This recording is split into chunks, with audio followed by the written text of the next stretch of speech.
who is really to blame? We can ask that question in the Gemara in Gittin on Daf Nun Vav, because it tells us that because of two individuals, because of Kamsa and Bar Kamsa, Yerushalayim was destroyed. What's the story? We learned about a host, and this host is having a luscious party, and he decides to invite his friend, Kamsa. But his attendant makes a big mistake, and instead of inviting his very good friend Kamsa, he invites his arch nemesis, his enemy, Bar Kamsa. And so instead of Kamsa showing up, Bar Kamsa arrives at the party, and he's extremely embarrassed, because the host doesn't want him to be there. And so even though Kamsa offers to pay for his plate, he offers to pay for the whole party even, the host refuses and unceremoniously kicks Bar Kamsa out in front of everyone in Yerushalayim. Because Bar Kamsa is so embarrassed, he goes to the Romans, brings negative reports about the Jews, and eventually the Beis Hamikdash is destroyed. Let's ask a question.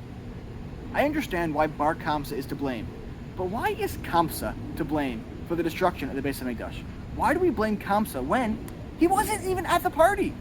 Why does the Gemara say that because of Kamsa and Bar Kamsa, Yerushalayim was destroyed? How about the host and Bar Kamsa? How about the Rabbanim of Yerushalayim who didn't interfere and Bar Kamsa? Why is the Kamsa also to blame? Well, if we understand what we're really talking about, it all makes sense. Because the Maharal and his Netzach Yisrael, as well as the Maharsha, look at this story a little differently. They point out that Kamsa and Bar Kamsa are not individuals. Instead, they're groups of people. They're ideologies, social group networks. A Kamsa is someone who's exclusive. A Kamsa is someone who isn't making friends with other people. A Kamsa is narrow, language of Kemitza.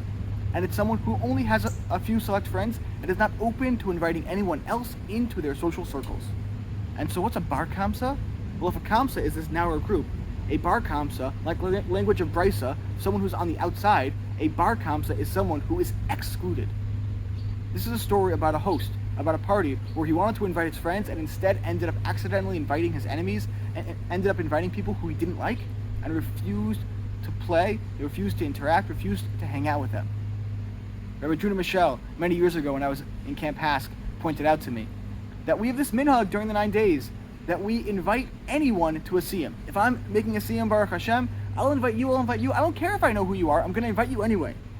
He says that this is a perfect kapara, a perfect atonement for the mistake of Kamsa and Bar Kamsa, that mistake of exclusion, that mistake of on Wednesdays we wear pink, that mistake of only certain people are allowed to hang out with us. Because when I make a siyum during the 9 days, I invite everyone. Whether I know you, I don't know you, I like you, I don't like you, everyone is invited to our party. The kapara, the lesson of Tisha B'Av, is that even though someone might be different than I am, someone might not fit into my social circles perfectly, if someone's there, if someone shows up, even if someone has not been there, we want to invite people in. We want to create an inclusive Jewish community. We don't want exclusion. Exclusion, Kamsa and Bar Kamsa, that is what's destroyed the Beis Hamikdash. So if we can fix that, if we can create an inclusive community, then we will surely see the rebuilding of the Beis Hamikdash, Bimhera V'Yameinu.